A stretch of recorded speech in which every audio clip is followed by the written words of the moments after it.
आशिक के साथ वो निकल गई और तुम्हें यहीं छोड़ गई।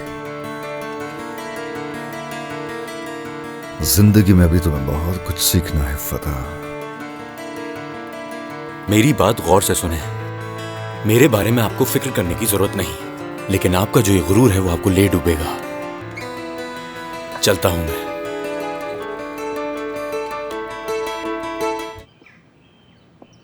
नहीं उठाया, इसने तो फोन ही नहीं उठाया। सूजी क्या ही मुझसे नाराज तो नहीं है? नहीं, मुझे इस बारे में कुछ भी नहीं मालूम। रास्ते में होगा, आ जाएगा, परेशान मत हो। ऐसा नहीं हो सकता कि वो ना आए, उसे हर हाल में आना पड़ेगा। पागल मत बनो लड़की, अगर वैसे भी उसने ये बात सुन ली होती तो उसको तुम पर गुस्सा ही होता, और क्या।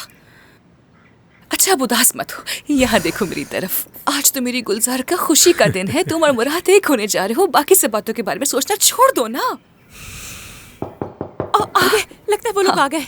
सूजी मुझे क्या करना चाहिए? मुझे कुछ समझ नहीं आ रहा। अपने भाई के साथ खड़ी रहती हूँ। हाँ तो भाई के साथ ही खड़ी रहूंगी ना। तुम देख लो दरवाजे पर कौन है, मैं नहीं आ सकती। अरे पागल मत बनो, दरवाजा खोलो लड़की। अच्छा मैं खोलती हूँ। ठीक है मैं खोल रही हूँ। ठीक लग रही हूँ मैं?